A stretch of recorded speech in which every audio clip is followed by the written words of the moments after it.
boleh. Shalom saudara-saudara. Ya, ada sukacita hari ini. Aminnya agak lemas lagi. Ada sukacita hari ini. Amin. Coba boleh saling sapa satu dengan yang lainnya, kanan kirinya. Hai, halo. Selamat berjumpa satu minggu. Setelah saling sapa, saya mau minta tolong. Bentar ya. Cek. Oke. Saya mau minta tolong untuk coba perhatikan kiri kanannya. Lalu dilihat-lihat kiri kanannya. Setelah dilihat-lihat, diperhatikan, coba kita ingat-ingat apa yang bisa kita syukuri dari teman-teman, dari saudara-saudara di samping kita. 10 detik bisa? 10 detik coba diamat-amati, kira-kira disampaikan apa bisa disyukuri dari kehadiran saudara di sekelilingnya. Yang sendiri kasihan banget, Gap. Boleh ke sebelah?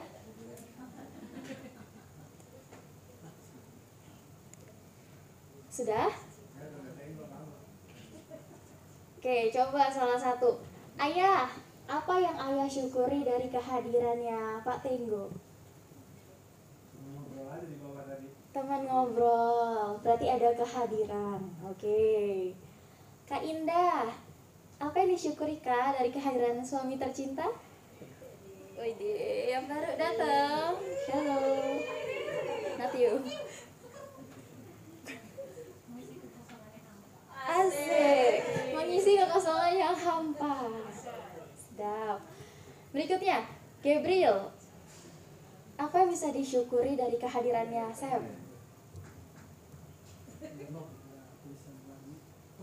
Ada tulisan lagu. Ngasih tulisan lagu. Oh, oke. Tadi kasih lirik. Oke. Berarti masing-masing dari kita pasti ada hal yang bisa kita syukuri ya dalam kehidupan kita masing-masing. Termasuk kehadiran dari saudara-saudara kita seiman. Oke, pada sore hari ini agak burung, tapi masih bisa kelihatan ya saudara-saudara ya? Bisa. Kalau bisa kita baca sama-sama yuk. 1, 2, 3. Tenang dalam kebenaran. Biasanya kalau dibahas mengenai tenang, berarti ada yang sedang tidak tenang. Oke, Hena boleh next slide. Ini agak sedikit seperti kuliah di awal ya saudara-saudara. Tapi tenang, tidak akan 2 SKS, tidak, hanya introduction saja. Manusia, kita ini kan hidup dalam makhluk sosial ya saudara-saudara. Bertemu dengan teman-teman, saudara, keluarga, dan semuanya adalah manusia. Manusia itu di sini ada dua teori yang mengatakan, yang pertama dikotomi. Dikotomi itu apa sih? Jadi manusia itu terdiri dari 2, yaitu terdiri dari tubuh dan jiwa. Kalau tubuh itu bisa dilihat, ada yang tidak bisa melihat tubuh temannya di sebelah? Agak serem ya kalau tidak bisa melihat tubuh sebelahnya. Tubuh itu adalah yang bisa dilihat, berkaitan dengan jasmaninya kita. Lalu yang kedua ada jiwa. Kalau jiwa itu apakah bisa langsung dilihat? Tidak. Tapi walaupun jiwa tidak langsung terlihat, jiwa bisa ada manifestasinya keluar. Karena jiwa itu adalah dari pikiran, perasaan, kehendak yang pada akhirnya akan ada outputnya, akan ada berbentuk dalam suatu tindakan yang bisa dirasakan oleh sekeliling kita. Nah, ini teori yang kedua, trikotomi. Kalau di sini tadi kan dikotomi ada 2, trikotomi itu ada 3. Kita baca sama-sama ya. Trikotomi terdiri dari tubuh, jiwa, dan roh. Kalau tubuh tadi jasmani, kalau jiwa tidak langsung terlihat, tapi bisa kerasa di outputnya. Dan kalau roh ini berkaitan dengan kerohanian. Jadi apa? Seperti ada kuasa yang bekerja di dalam hati manusia. Nah, ini kita percaya bahwa kita terisi oleh Roh Kudus ya saudara-saudara. Aminah sedikit sekali. Kita terisi oleh Roh Kudus ya saudara-saudara. Amin. Next. Kalau kita banding-bandingkan antara kedua yang tadi, dikotomi dan trikotomi, semuanya itu ada tubuh dan juga jiwa. Kita akan fokus kepada jiwa. Jiwa ini saya ambil dari psikologi. Jadi berdasarkan dari American Psychological Association, soul atau jiwa itu bertanggung jawab untuk fungsi pikiran atau bisa dikatakan mind dan personality atau kepribadian. Kalau dalam bahasa Yunani, psyche itu adalah mind, pikiran. Jadi kalau dari American Psychological Association disimpulkan, soul itu atau jiwa itu adalah suatu pikiran, perasaan, kehendak, emosi, dan merupakan pusat paling dalam dari identitas seseorang. Pusat dari moral dan juga pengalaman yang diperoleh dari panca indera kita. Kalau misalkan nih kita lagi melihat sesuatu masuk ke dalam pikiran kita, nah disitulah soul atau jiwa kita yang bekerja, memproses segala sesuatu yang kita lihat, yang kita dengar, yang kita rasakan. Next. Kalau tadi kan dari sisi psikologi, sekarang kita coba bahas dari sisi teologi. Dalam bahasa Ibrani, jiwa itu disebutkan pakai katanya nefes, yang artinya adalah desire, passion, emotion. Jadi suatu keinginan, suatu passion, dan juga emosi. Jadi kalau kita rangkum dari kedua hal itu, bisa dikatakan jiwa adalah pusat dari pikiran, dari perasaan, kehendak, emosi, keinginan, dan dorongan di dalam diri kita yang kita bisa peroleh dari panca indera kita. Jadi segala hal yang kita peroleh dari panca indera kita proses di dalam jiwa. Yang outputnya bisa dalam pikiran, perasaan, kehendak, dan juga tindakan pada akhirnya. Lalu pertanyaan berikutnya, apakah kita semua percaya bahwa segala sesuatu di dunia ini diciptakan oleh Tuhan? Amin. Apakah jiwa diciptakan oleh Tuhan? Agak ragu-ragu. Ya, tuh. Lalu kira-kira apa sih tujuan dari jiwa itu diciptakan?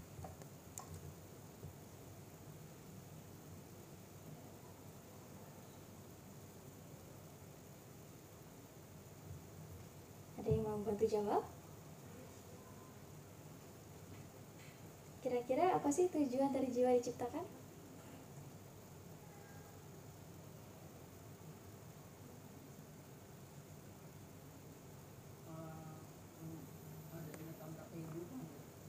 Adanya? Oke, adanya tanda kehidupan dari seseorang. Ya, terima kasih Pak. Ada lagi? Untuk apa sih jiwa diciptakan?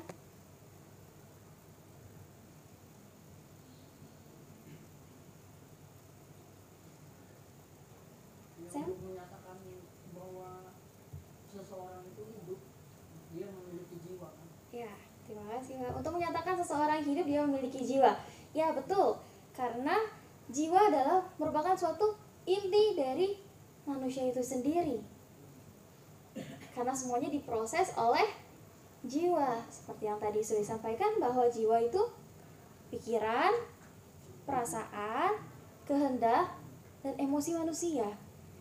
Jadi selama kita hidup, semua yang kita tangkap itu adalah diproses oleh soul atau jiwa kita.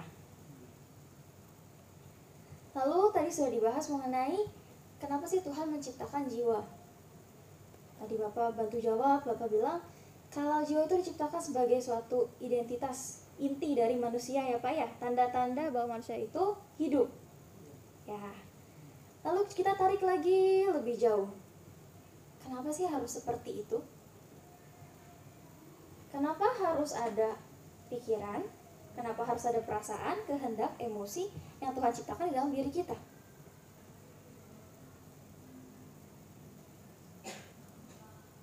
Sebenarnya jawabannya adalah Tuhan menciptakan itu semua untuk kita bisa berfungsi dengan benar, saudara-saudara. Tanpa ada pikiran, tanpa ada perasaan, kehendak, dan emosi yang ditaklukkan kepada Kristus, kita tidak bisa berfungsi dengan benar, saudara-saudara. Lalu kenapa sih harus berfungsi dengan benar? Emang kenapa? Apa yang salah? Dalam dunia ini kita percaya bahwa selama kita hidup akan terus berproses, betul saudara-saudara? Apakah ada yang hidupnya nyaman, selalu damai, tentram, tidak ada ombak badai? Apakah ada? Tidak ada ya. Karena kalau ada justru kita harus mempertanyakan, apakah betul kita hidup? Karena nggak mungkin kan saudara-saudara kita hidup di dunia ini tanpa proses. Kita benar-benar rata aja. Anak SD aja, anak TK aja ada ujian ya saudara-saudara. Bagi kita dalam kehidupan yang akan terus menerus. Lalu ketika kita menghadapi masalah-masalah atau mungkin proses yang Tuhan mau untuk kita hadapi dalam dunia ini, fungsi jiwa itu apa sih saudara-saudara? Fungsi jiwa itu adalah kita bisa melihat, kita bisa mendengar, kita bisa merasakan dan memprosesnya dengan caranya Tuhan, bukan dengan caranya kita. Pikiran kita, perasaan kita, kehendak kita, emosi kita, semuanya ditaklukkan kepada kebenaran firman Tuhan. Jadi kita sekarang kalau lagi merasakan sesuatu, mungkin proses-proses yang Tuhan izinkan untuk kita terjadi, untuk kita alami, ya kita sama-sama melihat kita mau bawa kemana nih arah jiwa kita. Apakah kita mau mengikuti arus dunia yang pada akhirnya akan menghanyutkan kita, atau kita mau mengikuti caranya Tuhan, yang walaupun pasti tidak semudah itu kan ya saudara-saudara. Tidak mudah, tapi bukan berarti tidak bisa. Next, Hannah. Nah ini kita baca sama-sama ayatnya ya. Di Mazmur 62 ayat 1a. 1, 2, 3. Hanya dekat Allah saja aku tenang, daripadanya lah keselamatanku. Saya ulangi. Hanya dekat Allah saja aku tenang, daripadanya lah keselamatanku. Ada kata tenang di sini. Saat kita menghadapi berbagai hal, proses yang terjadi, sering pasti kita mengalami ketidaktenangan. Betul saudara-saudara? Betul. Pasti ada yang meresahkan kita. Bahkan dari hal-hal kecil, mungkin tidak terlalu besar. Dari hal-hal kecil itu pasti ada yang membuat kita merasa resah, merasa tidak tenang, merasa, bahasa mudanya, anak mudanya adalah galau saudara-saudara. Atau ada yang sedang galau? Eca. Eca nanti kita bahas terpisah ya Eca ya. Yang lain ada yang sedang galau juga? Kak Doni. Ya ini agak murung semua saudara-saudara. Atau pada galau tapi tidak bisa disampaikan saudara-saudara. Oh, seperti itu. Ya berarti kalau memang kita sedang mengalaminya, ya kita percaya Tuhan pasti mau bicara sesuatu pada kita pada sore hari ini ya saudara-saudara. Jadi bagi kita yang sedang galau-galau ini, tenang saudara-saudara, karena Tuhan itu sudah kasih suatu jalan keluar untuk kita mengatasi kegalauan kita, yaitu adalah dengan dekat kepada Allah. Dikatakan hanya dekat Allah saja aku tenang, daripadanya lah keselamatanku. Jadi kalau sekarang kita masih mencari ketenangan kepada hal-hal duniawi, kepada keluarga, atau hanya kepada teman, kepada jabatan, kepada pendidikan, kepada pasangan, kita patut pertanyakan. Karena semua itu adalah hal yang fana saudara-saudara. Hanya Tuhan yang kekal. Dan Tuhan sudah menjamin hidup kita, kita akan tenang ketika kita dekat dengan Allah. Oke, kita lihat lebih dalam lagi. Next, Hena. Nah, untuk ini aku mau minta tolong Hena untuk bisa bacakan ayatnya.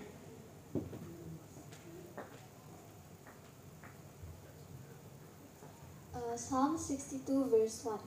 Truly my soul waiteth upon God. From him cometh my salvation.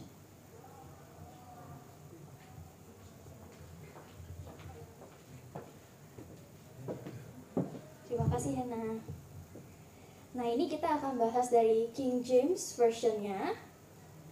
Ini agak berbeda ya saudara-saudara kalau kita perhatikan dari yang bahasa Indonesia dengan yang versi ini.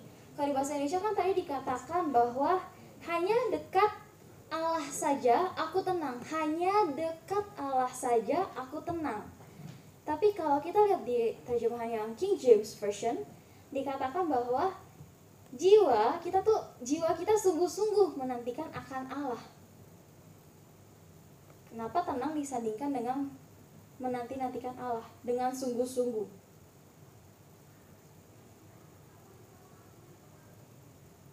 Berarti ketika kita menyatakan kita dekat Allah, sebenarnya kita sedang menanti-nantikan apa yang Tuhan mau untuk Tuhan buat dalam kehidupan kita.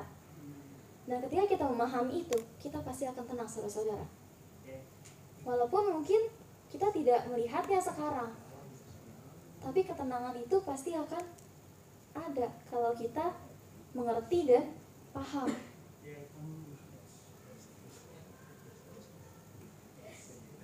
Yes, Pak. Oke, lalu di dalam bahasa Ibrani-nya ini tuh di kata menantikan itu katanya adalah dumia. Dumia. Yang artinya adalah, ada yang tahu dumia?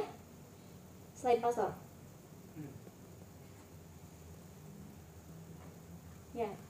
Dumia itu artinya trust, percaya. Nah, sudah mulai seru saudara-saudara.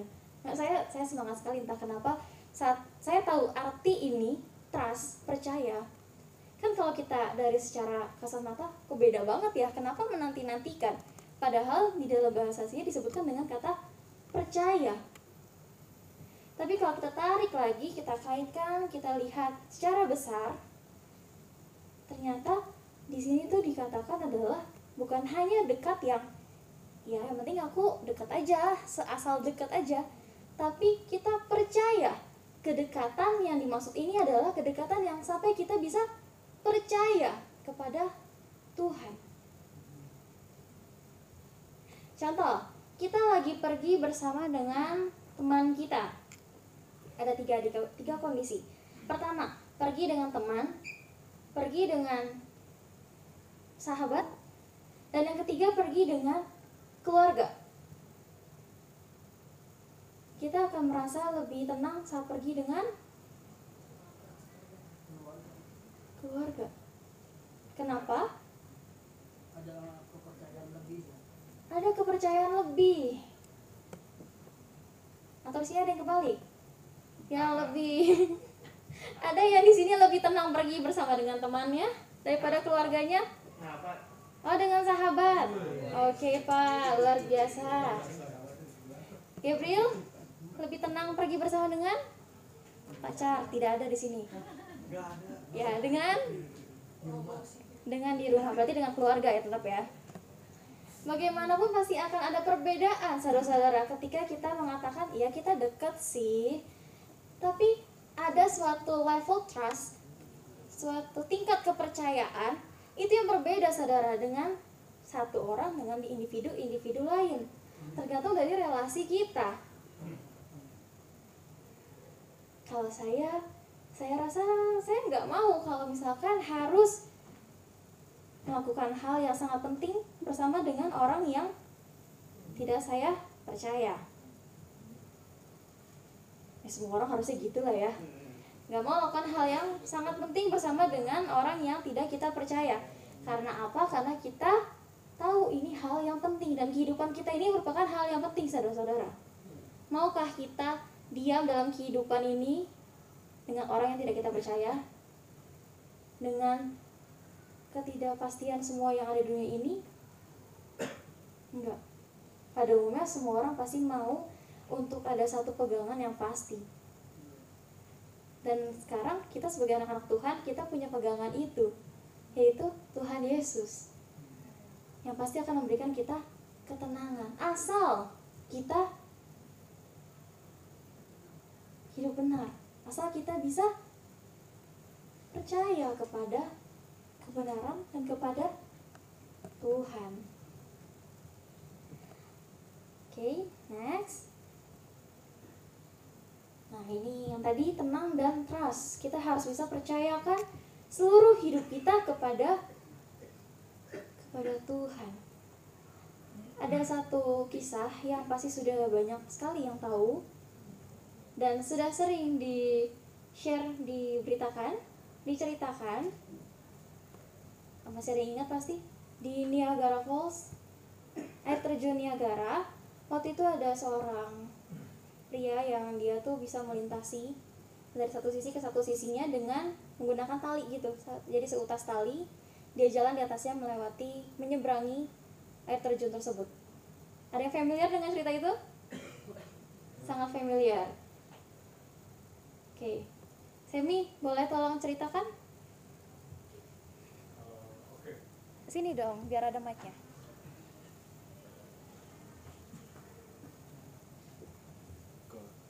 Yes. Oke. Jadi kalau versi cerita yang aku tahu itu adalah di Niagara Falls waktu itu ada seorang nggak tahu ya nama dia apa, nama profesinya dia apa, aku panggil dia badut aja lah ya, badut yang suka nyebrang tali kan. Nah itu dipasang seutas tali dan dia menyeberang dari ujung ke ujung. Nah di situ pada saat itu dia mau nge-challenge crowdnya kan udah bilang nih, oh kita percaya, oh dia bisa nyebrang, keren. Tapi abis itu dia ajak satu anak. Nah satu anak ini diajak, abis itu anaknya itu naik ke atas punggungnya dia ya, kayaknya punggungnya atau bagian sini atau bagian pundaknya nggak tahu, kepala mungkin ya. Namanya juga badut ya. Nah abis itu anak tersebut mau-mau aja kayaknya naik ya. Mau-mau aja, abis itu akhirnya dia nyebrang. Udah, selesai. Oke. Thank you, Sam. Ya, jangan nanggung-nanggung. Boleh kasih tepuk tangannya untuk Semi. Terima kasih, Sam sudah membantu. Ya, jadi ceritanya benar ya, sesuai dengan yang tadi sudah disampaikan. Ada satu kisah, jadi ceritanya secara singkat, anak ini tuh ditanya, orang-orang yang ada di sana ditanya, siapa yang berani ikut saya untuk nyebrang dengan tali itu. Nggak ada yang mau, cuma satu, yaitu anak kecil itu. Akhirnya dia naiklah dengan tenangnya. Habis itu sampailah dia kembali. Dan setelah ditelusuri ternyata anak itu adalah anaknya sendiri. Jadi kita di sini bisa melihat bahwa ada suatu level kepercayaan yang sangat tinggi dari sang anak kepada sang ayah. Nah sebenarnya kalau kita pikirkan lagi lebih lanjut, ya hidup kita seperti itu saudara-saudara. Kita ini sekarang lagi kayak ada di seutas tali itu tuh, di tengah-tengah yang ombang-ambing, angin besar. Kalau kita bayangin di Niagara Falls itu, gimana sekarang kita kayak gitu, kita sedang mendengar banyak kabar yang tidak enak, kita sedang mengalami proses-proses yang susah, mungkin kita sedang diterpa angin yang hampir membuat kita jatuh, membuat kita kalut. Tapi kita mau berjalan bersama dengan siapa, saudara? Kalau kita mau seperti anak kecil itu, berani mempercayakan hidup kita seluruhnya kepada Tuhan, kita akan selamat. Dan apakah anak itu tenang? Ya tenang, saudara-saudara. Bapaknya kan yang sangat dipercaya.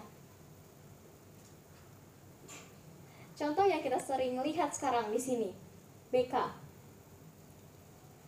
Ada nggak yang pernah lihat BK naik ke pundaknya Sam atau Pastor?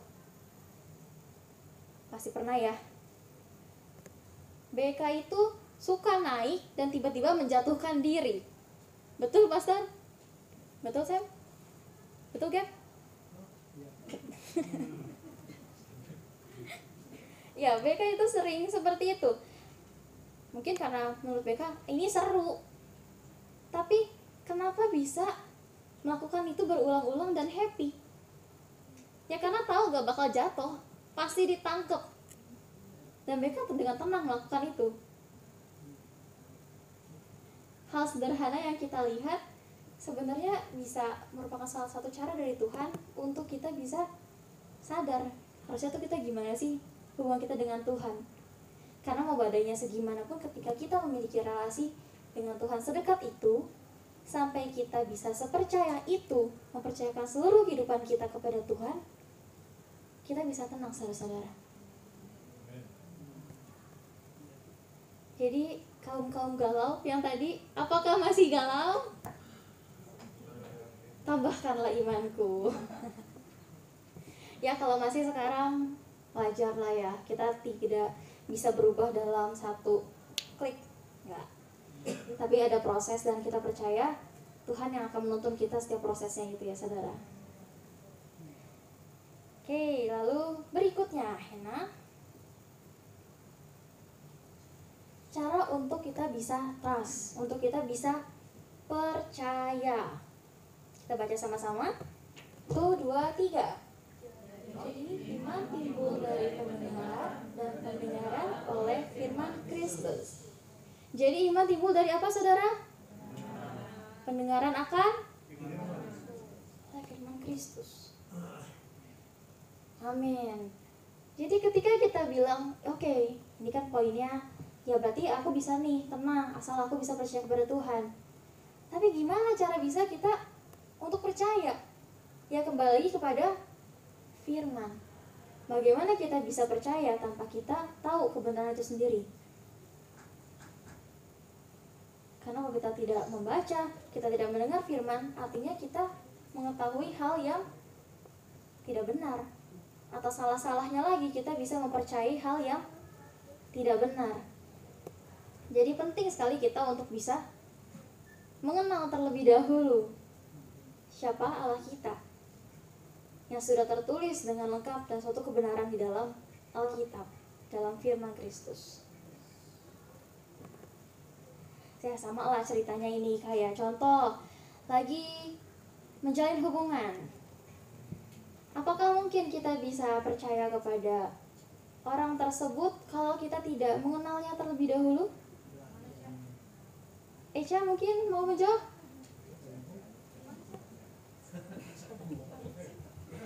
Bisa nggak Cak percaya kepada seseorang tanpa mengenalnya terlebih dahulu? Tidak, keras sekali Echa. Gabriel, bisa tidak? Bisa. Enggak juga lah. Oke, ya pada intinya kita tidak akan mungkin bisa percaya kepada seseorang tanpa kita mengenal terlebih dahulu orang tersebut. Untuk kerjaan aja, untuk masuk perlu ada interview saudara-saudara, yang artinya butuh untuk pengenalan. Jadi cara kita untuk bisa mengenal, untuk kita bisa memiliki iman adalah dengan kita mengenal Allah kita terlebih dahulu melalui firman yang ada, melalui firman Allah. Oke, ini kan kayak wah iya seru nih, enak ya, tahu caranya. Jadi untuk kita bisa tenang adalah kita harus percaya. Cara percaya adalah kita harus mendengar firman. Apakah ini semua terjadi semudah itu? Proses. Tidak akan pernah terjadi semudah itu saudara-saudara. Karena kita masih hidup tinggal di dalam daging, di dalam dunia yang pasti akan terus berlawanan. Ya tapi disinilah saatnya kita benar-benar bisa menundukkan diri kita, mendisiplinkan pikiran kita, takluk kepada kebenaran, kepada Kristus. Tanpa kita mau menaklukkan, menundukkan, mendisiplinkan pikiran kita kepada Kristus, tidak akan pernah bisa seperti ini. Karena ini semua berkesinambungan. Kalau maunya cuma sekali-sekali, bisa. Tapi apakah kita mau untuk tenangnya sekali-sekali? Kita normalnya maunya tenangnya seterusnya ya saudara-saudara ya. Ya ketika kita mau tenangnya terus-terusan, ya kita tidak bisa melakukan proses ini sekali-sekali. Harus terus-menerus percaya, terus-menerus mengenal, dan juga pada akhirnya mendisiplinkan pikiran kita untuk tunduk, percaya sepenuhnya, mempercayakan hidup kita pada Tuhan. menarik. Pada umumnya kita itu kan suka hal yang indah ya saudara-saudara. Apakah ada yang menyukai hal-hal yang tidak indah di sini? Yang dalam hidupnya, aku maunya disakiti saja. Apakah ada? Saya rasa tidak ya. Justru kalau misalnya kita hanya mau disakiti saja, itu perlu ada sesi lebih lanjut berikutnya nampaknya. Jadi pada umumnya natur manusia adalah hanya mencari sesuatu yang indah, hanya mau menikmati sesuatu yang indah, yang enak buat kita. Lalu apa kaitannya dengan ini? Kita harus bisa menemukan keindahan dari Tuhan dalam kehidupan kita, saudara-saudara, supaya akhirnya kita bisa dengan sungguh-sungguh menikmati Tuhan dalam kehidupan kita. Tanpa kita menemukan adanya keindahan tersebut, kita nggak akan mau pasti. Karena naturnya manusia adalah tidak mau. Tapi ini patut digarisbawahi ya saudara. Maksudnya di sini adalah bukan berarti ketika semuanya menyenangkan diri kita saja kita mau. Tapi saat indah ini adalah ketika, maaf ya kak, aku jadi kayak sebut-sebut nama kak Indah jadinya nih.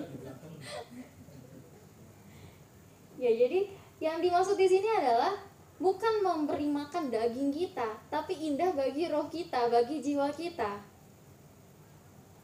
Saat kita bisa memandang itu, kita akan terus-menerus mencari itu, mencari Tuhan, mencari kehendak Tuhan, dan mencari firman yang pada akhirnya akan membuat kita lebih mengenal Allah dan lebih percaya kepada Allah.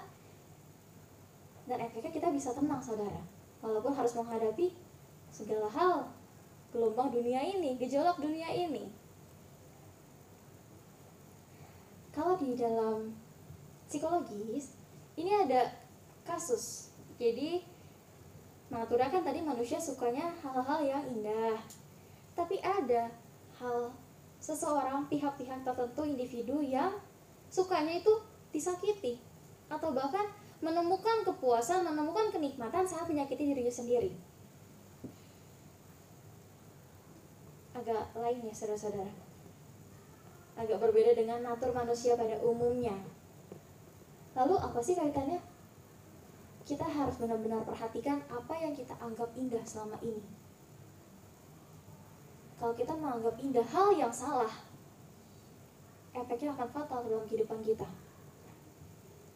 Contoh, yang tadi, orang itu selalu menganggap hal yang bisa menyenangkan dia adalah hal yang menyakitinya. Jadi hidupnya akan terus disakiti. Ketika dia disakiti, tidak akan bisa bertumbuh, tidak akan bisa berfungsi dengan benar. Efeknya banyak. Jadi sangat perlu kita melihat, memperhatikan, merefleksikan diri kita saat ini. Apa sih sebenarnya kita selalu anggap indah? Apakah kita sudah menganggap Allah itu begitu indah untuk kita? Apakah kita sudah menganggap firman Tuhan itu begitu indah untuk kita? Kalau ada jawaban tidak di hati kita, tidak ada kata untuk terlambat. Mari kita lakukan sekarang. Kita berjuang, berproses. Karena Tuhan begitu mengasihi kita, saudara. Jadi ketika kita sudah menemukan keindahan itu, itulah yang akan memampukan kita untuk bisa konsisten. Karena secara naturnya kita akan terus mencari keindahan tersebut. Next, Hannah.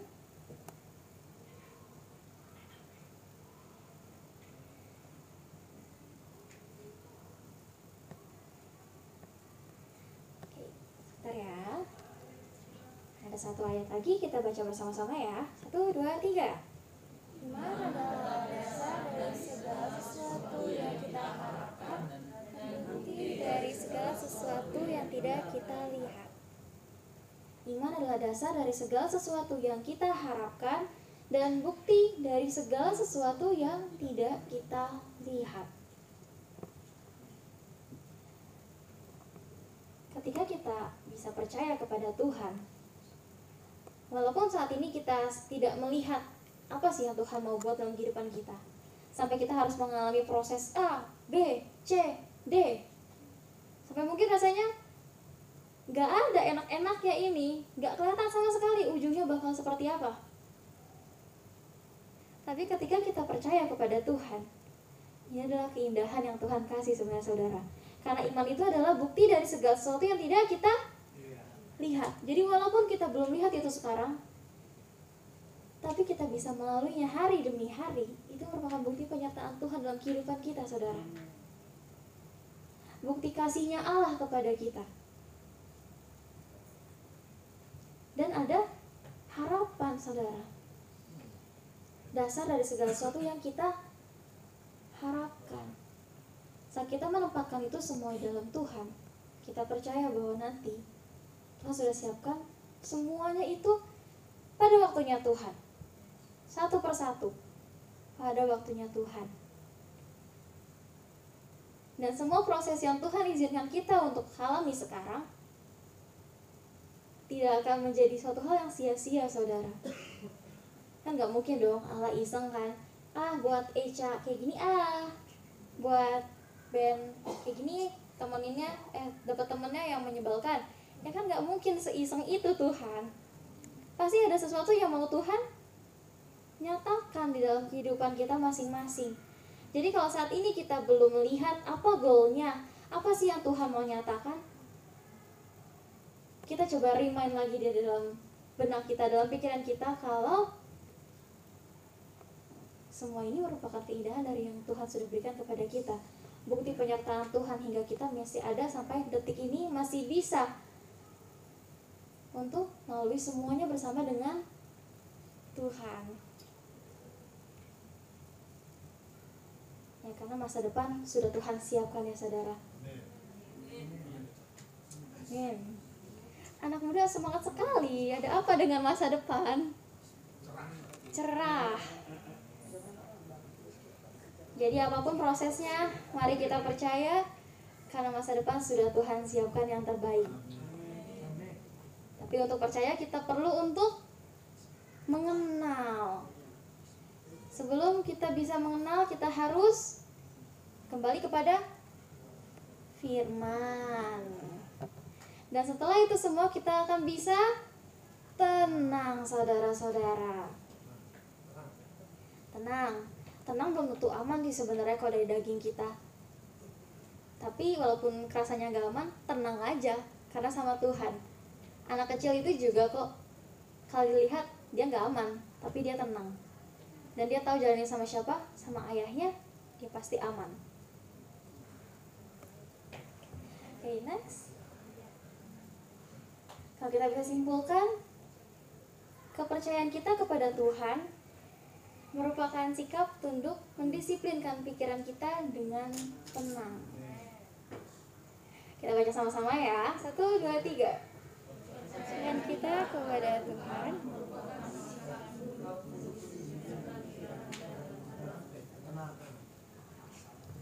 Oke. Mari kita benar-benar dengan sungguh-sungguh bisa mempercayakan hidup kita kepada Tuhan, dekat dengan Tuhan sampai kepada level mempercayakan keseluruhan hidup kita kepada Tuhan. Sampai pada akhirnya kita bisa merasakan ketenangan itu sendiri. Dan cara untuk kita bisa percaya adalah kembali kepada firman. Tentu dalam prosesnya kita perlu untuk bisa menundukkan pikiran kita, mendisiplinkan pikiran kita. Oke, next Hannah. Jadi kesimpulannya adalah kita baca sama-sama 1, 2, 3. Tetaplah tenang. Oke, boleh tepuk-tepuk sebelahnya. Tetaplah tenang. Walaupun ada berbagai macam gejolak kehidupan, tetaplah tenang karena waktu Tuhan pasti waktu yang terbaik. Oke, untuk menutup share ini saya minta untuk pemusik dan juga Eca untuk menyanyikan satu lagu. Dan setelah itu kita akan berdoa dengan singer.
Walaupun mungkin kami harus menghadapi hal-hal dalam dunia ini yang tidak mengenakan bagi kami, yang membuat kami kalut, yang membuat kami takut, bahkan membuat kami hampir jatuh, tapi kami percaya Tuhan, kalau kami berjalan bersama dengan Engkau. Mampukan kami ya Bapa untuk tetap bisa dekat kepadamu, mempercayai seluruh kehidupan kami kepadamu, karena kami tahu bahwa Engkau adalah empunya segala hal bahkan kehidupan kami. Dan juga mampukan kami ya Bapa untuk bisa selalu mendisiplinkan pikiran kami untuk sungguh-sungguh tunduk kepada firman Tuhan. Dan juga mampukan ya Bapa dalam setiap langkah kami untuk kami tidak goyah dan kami boleh menjadi konsisten, karena kami tahu bahwa hidup kami merupakan proses, tapi kami percaya setiap proses yang Tuhan izinkan tidak akan berlalu begitu saja, tidak akan menjadi sia-sia, karena masa depan yang indah sudah Tuhan persiapkan bagi setiap masing-masing daripada kami. Terima kasih ya Bapa, kiranya Tuhan yang terus berencana, Tuhan yang terus beracara dalam kehidupan kami. Dalam nama Tuhan Yesus kami berdoa.